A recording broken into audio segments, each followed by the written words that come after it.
बहुत समय पहले की बात है। एक प्यारी सी बच्ची थी जिसका नाम एमिली था। वह एक खुशमिजाज और जिज्ञासु स्वभाव की लड़की थी जिसे नई नई बातें जानने का बहुत शौक था।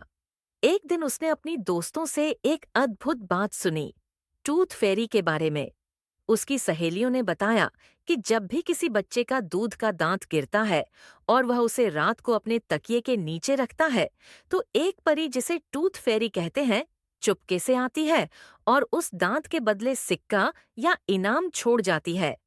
एमिली को यह बात बहुत रोमांचक लगी। वह बेसब्री से अपने पहले दांत के गिरने का इंतजार करने लगी।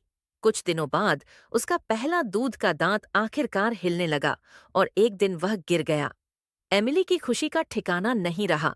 उसने वह दांत संभाल कर रखा और रात को सोने से पहले बड़े प्यार से उसे अपने तकिए के नीचे रख दिया।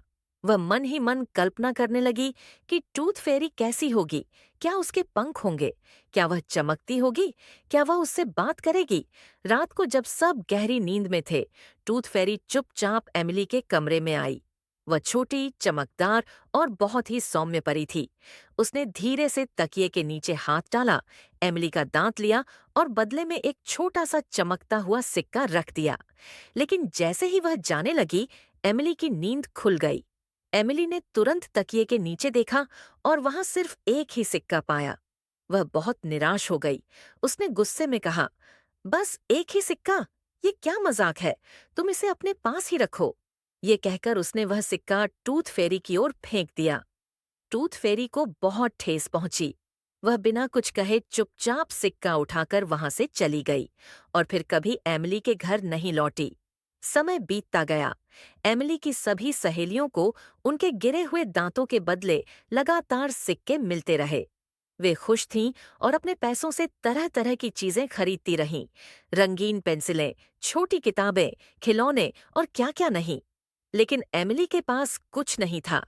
धीरे धीरे उसके सभी दांत गिरते गए, लेकिन उसके तकिए के नीचे कोई सिक्का नहीं आया। सहेलियों ने उसे ताना मारा, तुम्हें यही मिलना चाहिए था। तुमने उस प्यारी टूथ फेरी के साथ गलत व्यवहार किया था। अब एमिली को अपनी गलती का एहसास हुआ। उसे अपने व्यवहार पर शर्म आई। उसे समझ में आया कि उसने कितनी कठोरता से उस नन्ही परी का अपमान किया था जो उसकी खुशी के लिए आई थी। उसने अपने मन की बात एक सुंदर से पत्र में लिखी। उसमें उसने टूथ फेरी से माफी मांगी और अपनी गलती स्वीकार की।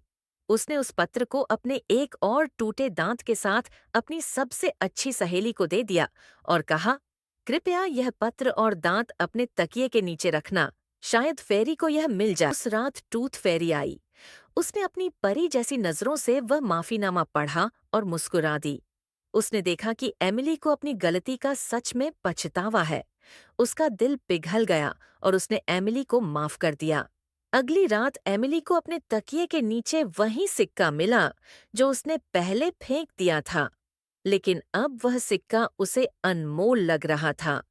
इसके बाद से टूथ फेरी फिर से एमिली के घर आने लगी और दोनों के बीच फिर से प्यार और विश्वास की डोर जुड़ गई।